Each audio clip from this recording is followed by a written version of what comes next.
Oh, no. Nah, bro. Go. Nah. What? Go change that thing, man. What you talking about? This thing is fly. Dude, you look like you about to fly like Superman as tight as it is. Come on, man. And it's pink. You got on a pink shirt. It's salmon. A tight pink shirt. It's salmon. Tight's what's in these days. You ain't never seen them skinny jeans. It's tight and pink. We're just going to call you Mr. Vagina. What's going on, everybody? Welcome to After Prison Show, and in this video, we're going to be telling you guys about some prison-related news stories, and also some prison stories are going to be mixed into this as well.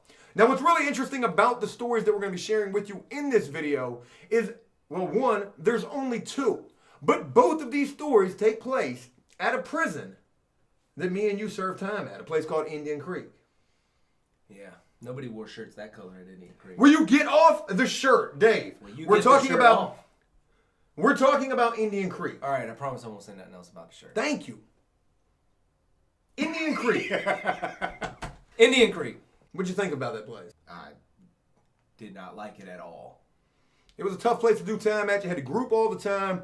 It was a program prison, what they refer to as a therapeutic community. And Dave, talk about the groups. No, I don't want to. Group! Hey, pull up for group! Hey, Mr. Tordoff, you coming? Dude, let the counselors do their job, man. Let me do mine. Dude, I'm an inmate police. I'm a cadre. You coming to group? Man, write it up, bro. Don't think I won't. Don't think I won't. You getting a charge right now. They literally... You write me up, I'm gonna write you up. That is exactly how it would go. This was definitely a tough place to do time at, and the main reason is because they tried to make the prisoners police the rest of the prison population. It was absolutely crazy. I've seen plenty dudes get rocked off just because of what the counselors and the police would make them do there. And absolutely, and the counselors especially would put the battery in the back of the prisoner, saying, "Look, man, you'll never get out of here. You're a cadre. Your job, or you're a what was the word? What was the other people? You had cadres were like the top dog police there, but then you had like the dorm coordinator, and you had the expediters. But the expediter was the one. Was it the one? Yeah, it was the expediter. I thought it was something else. I can't really remember, but you had these guys whose specific job it was to write charges for other inmates. And you remember, like, guys are there with, like, they'd have, like, 5-year sentences, but they could go home in 2 years if they complete the program. Right. So, they'd be in there trying to skate by it, and the counselors would be like, you're not going home when you think you're going home if you don't start writing people up. It was a crazy place. Look, I remember one specific incident. Did you just write me up for my bed not being made, dude? That was definitely going to happen. Yeah, that was definitely going to happen. But I remember one specific incident. There was this older white dude. This was in Building 1. I was in Building 3 at the time. He was a dorm coordinator or an expediter or whatever this other job was where they really had to go around writing these charges. And in Building 1, this was where all the prisoners came. This was the... entry building. The entry building. Not re-entry. This was the entry building on this prison. And this guy saw some dudes tattooing, wrote them up for tattooing, and they jumped this dude. It was some gang dudes getting a tattoo done by another dude, and the gang dudes beat this dude so bad that this dude ended up in the prison infirmary for like months. And then he actually checked off of the prison because he was so scared to come back out there. If I'd have seen that happen, I'd have hit him with the ET. The what? Ouch. It was a bad place. But again, we've got two really crazy stories from this prison. Both of these have been in the news. Now, one of these stories took place years ago, and I'm talking about before I even started getting in trouble. This actually happened back in 1995 at this prison, Indian Creek, and I think it was 1995 when this facility first opened up. I have never before heard of anything like this at all, and I can guarantee you, when you guys hear about this, you've never heard about anything like this taking place before either, unless you've heard this story. I mean, this is just absolutely off the wall. I mean... It opens the door for a lot of possibilities of potential other prisoners trying to do something like this. I mean, the way, they shut it down, though, immediately, it's just so preposterous that it cannot work. it's not gonna work. This guy definitely attempted to shoot his shot, and what he did, first of all, let me introduce you to Robert Lee Brock. And Dave, looking at this guy's picture, I mean, what is the first thing that comes to mind if you had one word to describe this guy? I mean, what would it be? It would be 3 words. What would it be? I get it. The guy looks like an absolute psychopath, so what you're about to learn about this guy, it might make a little more sense hearing this. But back in 1995, this guy was serving time at Indian Creek, and he actually attempted to sue himself. He filed a civil lawsuit against himself.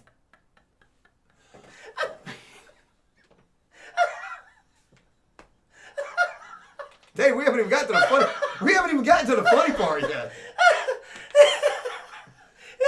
I'm just wondering if he got into an argument with himself before the whole incident. Hey, yo, why you keep looking at me like that? Because we the same person? I'm saying, though, you keep looking at me. I'm seeing through the same eyes you seeing. Dog, I'm taking you to court. I'm filing a civil lawsuit against you, and I'm suing you for $5 million.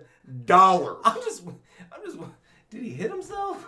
He looks like he's been hit more than a few times. I don't know what the heck the deal is. But, you know, as crazy as this guy looks, and maybe as a little off his rocker that he looks as well, this dude actually had a pretty ingenious idea to even attempt this in the first place. I mean, was it really, though? I mean, I thought Or was it just not the dumbest thing you could ever try to do? Did he really think it was going to work? He must have, because he ended up inside of a courtroom. Robert Lee Brock, a prisoner at Indian Creek Correctional Center back in 1995, attempted to sue himself for $5 million for. This was why he did this. He filed a handwritten lawsuit, 7 pages long, in federal court, saying that I partook in alcoholic beverages in 1993, and as a result, I caused myself to violate my religious beliefs. This was done by me going out and getting arrested. So he sued himself for getting drunk and violating his probation. He says his religious beliefs, it's probably probation, but he's suing himself for the fact that, you know, he allowed himself to get drunk and then get locked up.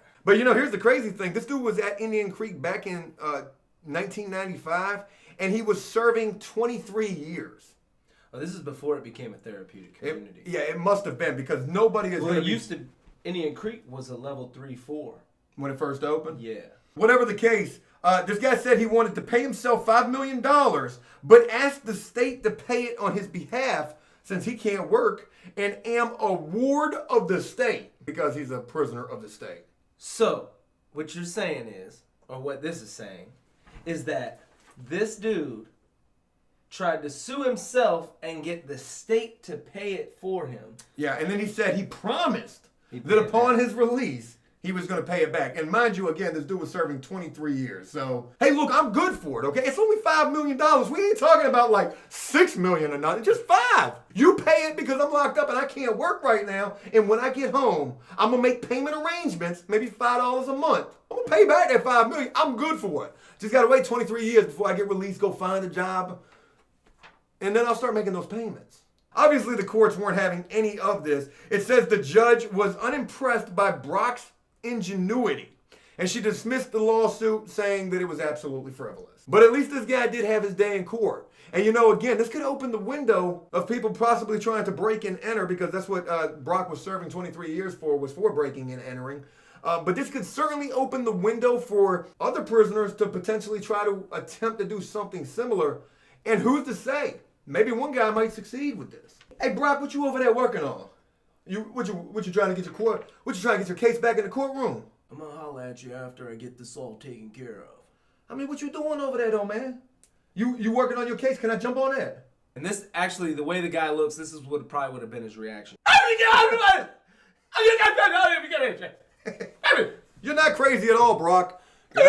You're not crazy at all. Look, we got one more really crazy story from Indian Creek. And this story actually just happened in March of this past year, involving the assistant warden. Did he get sued?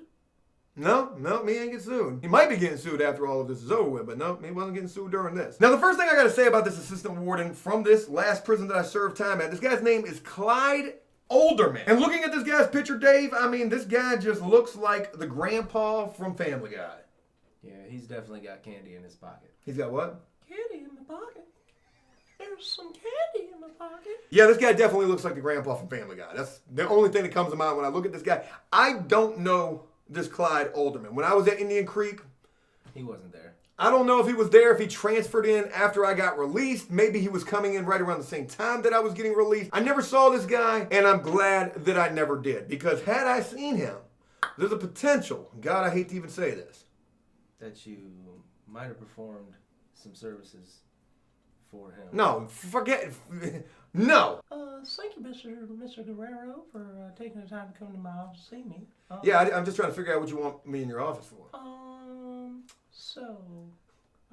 How you been? I'm in prison, so I'm obviously not doing so well. Did you take a shower today? No, I haven't actually. I haven't had a shower in the last 4 weeks. Can I come watch? What? Oh, nothing. We'll just keep moving on. Actually, I noticed that you like to paint a lot. I'm trying to figure out. out. Have you ever done any body painting? Oh my God. I'd like to assist you in some of your projects. Why do you sound like you're getting excited talking about this? This is an exciting experience. Excuse me. Former assistant prison warden in Chesapeake pleads guilty to soliciting sexual acts from inmates. Clyde Alderman, a guy that I never saw, I promise you. I ain't never deal with this dude while I was locked up, okay? He wasn't there while I was there. Clyde the Slide-In Alderman. Who you sly, Clyde? A former assistant warden at a state prison in Chesapeake, Indian Creek, has been convicted on 3 misdemeanor charges alleging he offered an inmate special employment. But Joe, weren't you a mural painter? I mean, you did have probably the sweetest gig there. Who gave it to you? He offered an inmate special employment and housing privileges in exchange. I can't really say the word, Dave. Can you do the sign language? Yeah, in exchange for that. It's damn horrible. Clyde Alderman, 68 years old of Franklin, entered an Alford plea March 19th in Chesapeake City Circuit Court. Now, look, if you don't know what an Alford plea is, let me tell you this real quick. An Alford plea is where you're not going to plead guilty, but you know they've got enough evidence to convict you. So look, I'm not going to say I'm guilty, but I know you can convict me. So it might as well just be like almost. So it's like, look, I'm not going to plead guilty to this, but I know you got a picture of me getting from Guerrero. No, you must. Say my name again in vain. Say my name. No one is around, called Joe going down. Oh, this is funny, huh? This is the type of jokes we're going with these days? I'm saying, you're the one with the pink shirt on. Pink. It's salmon. Let's think of some other things that are that color. Just, what are a couple other things? Pastels. Mm-hmm. And another one? Salmon.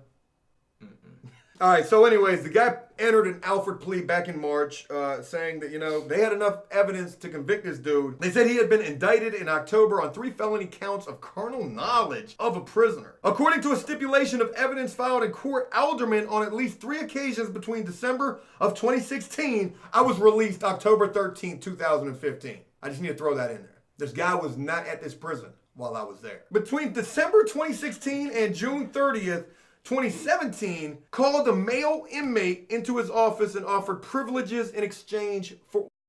Now look, what I need to say first and foremost about all of this is, I laugh and joke all the time about how prisoners will snitch for an extra hot dog tray.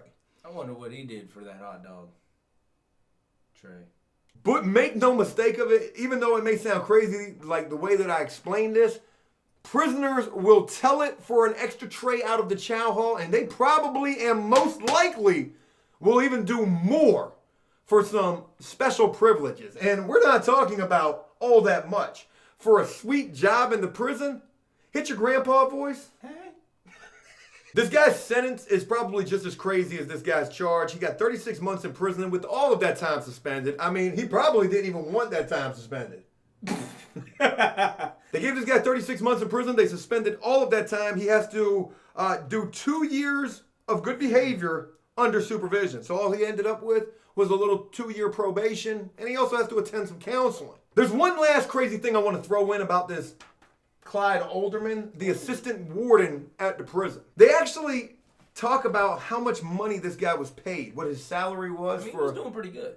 For an assistant warden. You know how much he was making? $67,000 a year. That's a lot of money. And just imagine what the warden of a prison makes. Probably closer to $100,000.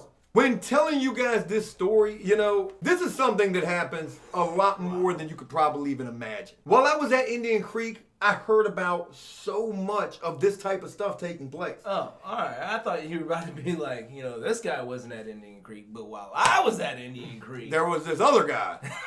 No, Dave, that's not where I was going. There was the other guy, though. Do you remember him?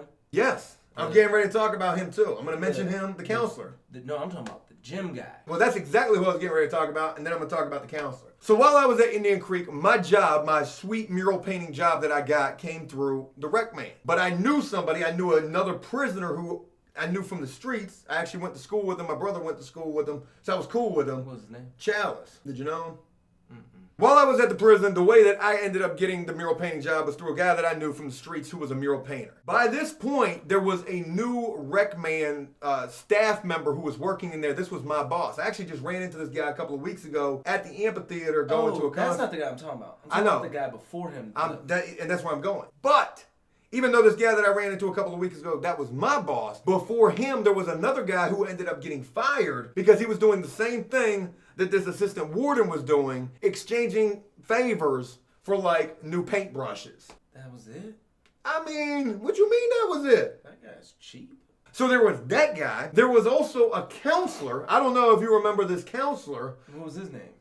I don't want to put his name out there. He was a DOC counselor. This dude. Oh, the DOC counselor, not the other dude. Therapeutic counselor, dude. No, the DOC counselor dude. Yeah, I remember him. Now he wasn't. Floor building, won't he? I don't know where he was, but I had to deal with this dude a couple of times. And this dude was super tata. And like you would go in there, and this dude would literally be like trying to flirt with you and stuff because he was gay. I mean, there's nothing wrong with being gay, but this dude was flamboyant with it. And I would literally see dudes go in there and do the same thing in return, flirting with this guy. Try and get some... Because this guy was in control of your release date. So we ain't talking about no paintbrushes and no special jobs. We're talking about a counselor who's in control of your release date, your update sheet. People trying to get their good time back. Your annual review. Every year you get an annual review. This guy was in control of this, and I had to deal with this guy a couple of times. You know what? Now I think I flirted with that guy too. But anyways, I would go in there, and this guy would try to talk to me like crazy. He stayed fresh, though. What do you mean he stayed fresh? Like, he always had some slick shoes on, dressed to the nine. That's not... So you're saying he looked good? Mm-hmm. But anyways, it would just be the craziest thing. You're going in here for your annual review, something that happens every year where they have to update your release date, where that release date's either going to stay the same, get further away, or maybe you get some good time accumulated. And this dude's talking about, hey, how you doing, Mr. Guerrero? Oh, you looking sharp. All I got to do is keep it cool and flirt back. God, I need to get some of this good time back. Dude, I'm gonna be 100 with you. I could not let my pride take me there. But do not get me wrong. I saw so many people who would go in there, and as soon as the conversation would begin, they would just initiate the conversation. Damn, counselor, where'd you get that shirt from? Walmart. I can tell. God bless you. Whew. It was crazy to have to do time like this.